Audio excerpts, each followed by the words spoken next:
That following year, 1995, Dr. Katz is airing season 1, episode 6, Family Car. Ben asks Dr. Katz if he can borrow the car. While at Katz's office, the car is towed because Ben parked in a no parking anytime space. It's more of a suggestion, Steve. And you like Ben. He's just frustrating. He reminds me of like the guy from Perrysburg who had affluent parents and he slipped into success. Like, I don't got to do that for homework. And like he's making more money than both of us combined. Fast forward, baby. Ben is that guy. He's got access. And he's got a real laissez-faire attitude on life, which I appreciate. But right at home when this begins, we also find out Ben's a collector, Steve. A couple more box tops on the cereal he eats. And he's about to get the top, I think, Grizzly toy? I don't know. Some kind of cereal toy. You can get like 25 of those at Family Dollar. You're probably right about that. Definitely getting some kind of weird disease off of the toy residue also after you eat the cereal. But yeah. Ben, he has a question for his dear old dad, which is, can I borrow the car? And understandably, given, like you said, Ben's attitude and just general personality, I wouldn't want to do that. No, dude. In his mind, it's like both theirs. But, you know, Dr. Katz also is like, who uses the bus, Ben? You know, because I got a job. I might need that car. And Ben, he's like, well, Ben's answer about who uses the bus, Steve, poor people. And you can't touch that. You can't go into next to those grossies. I mean, nothing against the poor. I love the poor. Look, you are the poor. Oh, yeah. Better than that. Then we cut to the office, and the first patient that Dr. Katz is seeing is none other than Anthony Clark, Steve, Tony. Anthony Clark, I don't know if you remember a show called Boston Common. I do. And I think Anthony Clark was in Paid in Full, too, Steve, if you look him up. I think he was actually in that. Yeah, Anthony's in the office, and just because his parole officer thought it would be a good idea. He's got issues. They have this program where they encourage you to talk instead of picking up a pack of matches.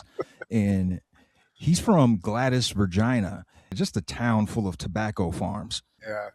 And he's like, if you got a year to live, move there, because every day seems like an eternity. There is nothing to do.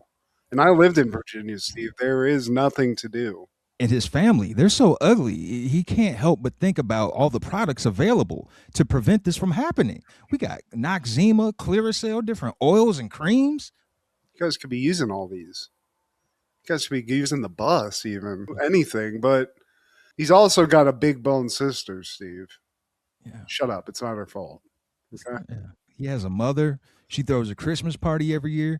And I have to go with my siblings because none of us can face her one-on-one. One time she put the microwave in the bathroom and nobody knew what the hell was going on. So we were like, well, what's going on with the microwave in the bathroom? Oh, we put the bigger one in the kitchen. Food in the bathroom is just not a good idea, Steve. Tony, he doesn't fuck around when it comes to dating either, because he had an Irish girlfriend who broke up with him. Immediately called ICE, Steve. Get out of here. Ice, baby. Dr. Katz, you're not listening. Don't you think you should face me when we're having our one-on-one sessions? Do you think you should face yourself? So then we cut to the road. Ben's enjoying his time with the car. Suddenly the car phone rings. Fun story about car phones. When they first came out, I think it was like $100 a minute, Steve. And I knew a rich kid, his dad had a car phone, and we called a couple of phone sex lines. And just using it for about a minute a piece for a couple lines, it was like $300. So we got to talking.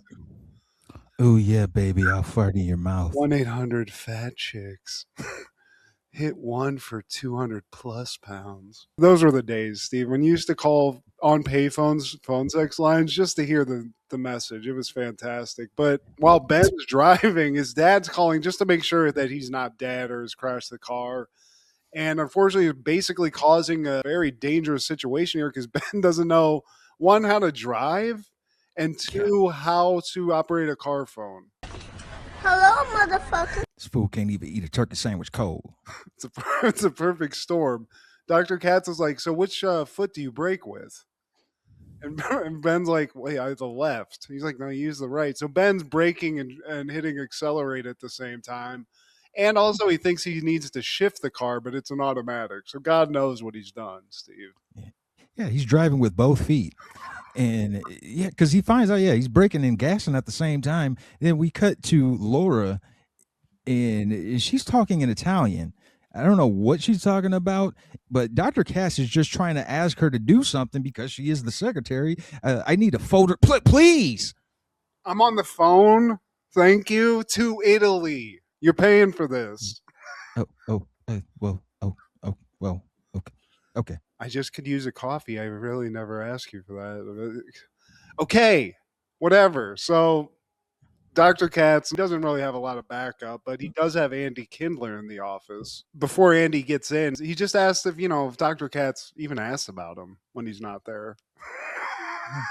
Is this a formal situation? Can I come in here with a t-shirt? Do I need to wear a dress shirt or a blazer or?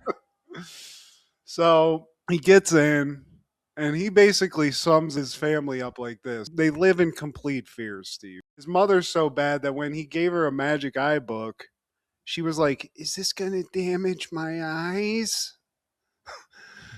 Just constant worrying. And I sympathize, Andy. I'm not Jewish, but my mother does this, so I get it. I'm scared of being arrested. I hope they don't play good cop, bad cop with me. I hope they play good cop and even better cop. Want some coffee? How about some extra pastries with that? We all would love that, Andy. And then he actually went on an audition. He was like fooling around and stuff. And the audition lady was like, don't be sticky. Don't be sticky, Andy. And he's like, you know how I took that? She hates Jews. Don't be so Jewy, Andy. Don't stick it up. Now Ben arrives at the office and he lets Laura know that he's dropping his dad's car off. So I'll just leave the keys with you. All right. And she's like, where'd you park it? Oh, it's just out front. She's like, you mean where all the signs say no parking? Absolutely. Anytime. Those are just suggestions, Laura. So we cut back to the session. Andy's talking about how his style of comedy doesn't really appeal to everybody. He did some focus groups just to figure out the issue, and he got back the results that the people who like Andy are basically people who are Andy himself. That's it. Yeah. And Ben went through every magazine in the office and he's like, all right, I guess I'll just keep it pushing. All right. Hey, Ben, want to see something cool? Come over here to the window. Oh, that's my dad's car getting towed. No tow. No tow. No, he's like banging on the glass. Hey, hey. Laura says, give me the keys. She'll take care of it. So he does. He's in shambles, Steve. But meanwhile, Dr. Katz doesn't know his car's being towed. And in the session, Andy's talking about watching the Three Stooges. And he figured out why women and why most people don't like it. Because it's not funny. That's not true, Andy. It's not funny, Steve. It's sticky. It's, yeah. Laura's crying in front of the tow driver now, trying to sell a sob story. And she eventually gets the car back. I guess that's the power of having breasts. My mother's sick with every disease known to man and these breasts. So, car's coming down, Steve. Be nice. I've never gotten anything because of how I looked, except dirty looks. Snooty. A look is a look. Hey, one point, back to Andy, he tells his mom about the roles that he didn't get, and she's always like, well, it's their loss. It's like, oh, really, Mom? Because I think they're taking it quite well.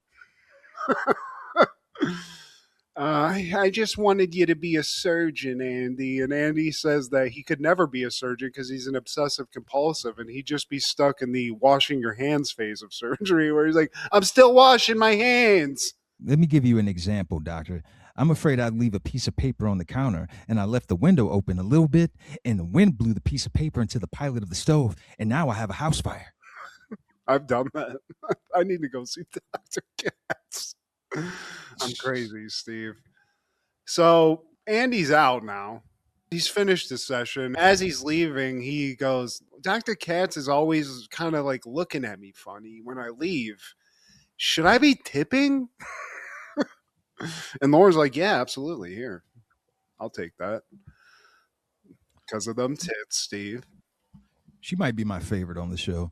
And now we're at the bar, and Dr. Katz is telling a joke that I did not get. I played it back like 3 times, still didn't understand. Well, the joke is a guy comes in last week and says, my problem is I think I'm a pop tent, a TP. I'm a TP. I'm a pop tent. I looked at him and said, you know what your problem is? You're too tense. And when he's that means, and when you hear two tense, Steve, TWOTENTS, not too tense like too tense, a But teepee yeah, and a I get that part, but with the what's the pofet like I'm a pofet, I'm a pop tent. I'm a pop tent. A pop tent is just a small tent that pops out.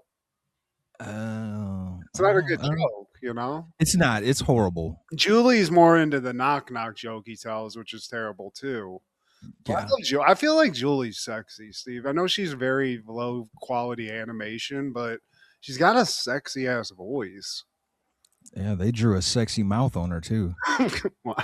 Damn. But Dr. Katz asked Stanley for a ride because his car's on the fritz. It didn't get towed, Steve, but we find out that, in addition to just kind of weird driving habits that Ben has, he also drove the whole time with the e brake on.